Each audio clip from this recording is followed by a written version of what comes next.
Мекемелер аралык жумушчу комиссия өз корутундусунда коронавирустан каза болгондордун саны боюнча расмий статистика башкача, чыныгы абал башкача болгонун айтууда. Ошондой эле тумоону дарылоо протоколу өз учурунда кабыл алынган эмес деген маалымат айтылып жатат. Коронавирустан каза болгондордун жарандарыбыздын саны кескин бир нече миңге айырмаланып жатат. Бул айтып кете турган нерсе. Расмий түрдө берилген цифралардан бир топ көбүрөөк болуп, бир нече миңге көбүрөөк болуп атат.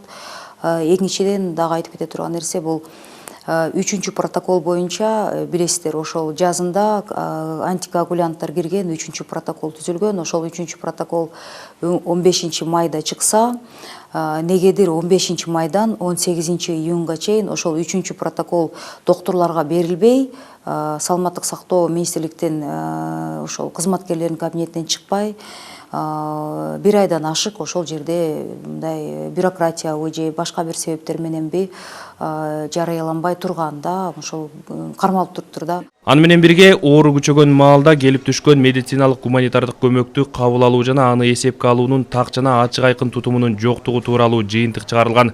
Көрсөтүлгөн жардам тууралуу жана ооруканаларга берилген гуманитардык жардамдар жөнүндө маалыматтар ортосунда айырмаланган фактылар аныкталган. Расмий түрдө официалдуу келген гумпомощь боюнча, ошол гуманитар жардам боюнча изилдеп кеткенде көпчүлүктөрдө учетко анан баланста алынганын берилген гуманитар жардамдын ортосунда мындай абдан көп айырмаланып кеткен учурлар болуп атат. Кээ бир ооруканаларга келген гуманитардык жардам базарларда сатылган фактылар чыгып атат. Ошондой учурлар болуптур. Белгилей кетсек, оору күчөгөн маалда тумоону дарылоонун 2-чи протоколу кабыл алынган. Андан соң 3-чү протокол иштелип чыккан. Дал ушул 2-чи протоколдун негизинде дарылоого зарыл болгон дары-дармектер сатылып алынып, кийин 3-чү протокол кабыл алынганда алар пайдаланылбай калып калган. Миллиондоп алынган кымбат дары-дармектер бүгүнкү күнгө чейин негедир сакталып келе жатат, ооруканаларга берилбей.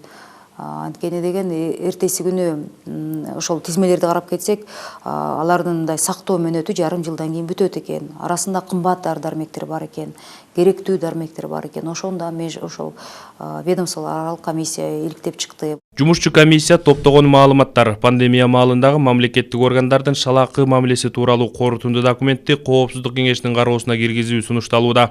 Амантур Шергазиев, Эсен Турабыкеев, Ала Тоо 24.